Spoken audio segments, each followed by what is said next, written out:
जब देख के होगे दीवाना,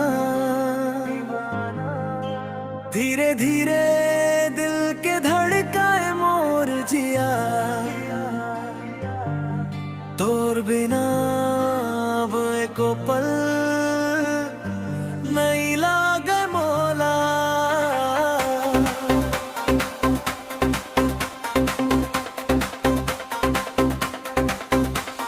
सांस में बसे हंस जिया के रानी, तोर बिना सब लागे पुरानी। मन में उठे लहर बोले यही बात, तोर संग रही ना हो जाते दिन रात। तोरे अदा कमाल मोर दिल बेहाल, आजा मोर संग बन जा मोर प्यार। तोरे अदा कमाल मोर दिल बेहाल, आजा मोर संग बन जा मोर प्यार। रानी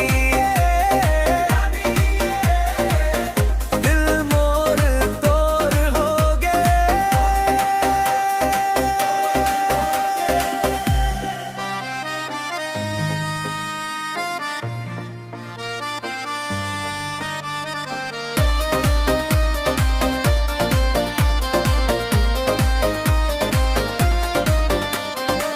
तोर हंसी फुल जैसन, तोर बात में जादू है।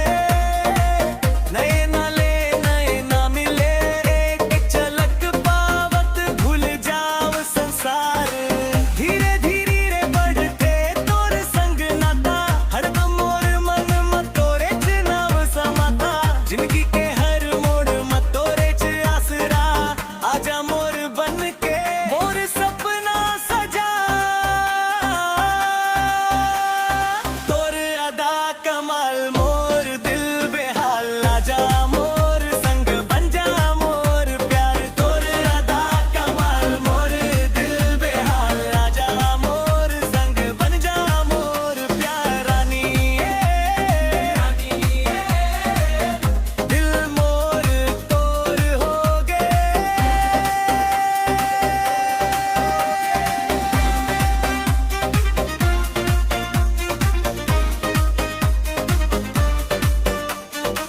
दूर रही के घालो मोर चेहरा साथे, जे पर मन करे पर मन नहीं माथे।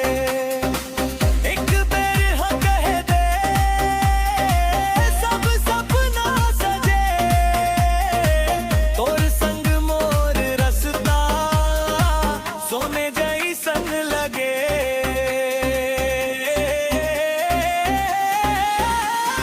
तोर अदा कमाल मोर दिल बेहाल, आजा मोर संग बन जा मोर प्यार। तोर अदा कमाल मोर दिल बेहाल, आजा मोर संग बन जा मोर प्यार। रानी दिल मोर तोर हो गे। रानी दिल मोर तोर हो गे।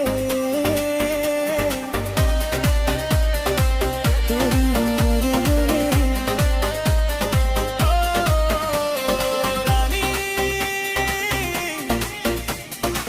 मोर जिंदगी अब तोरे संग रे।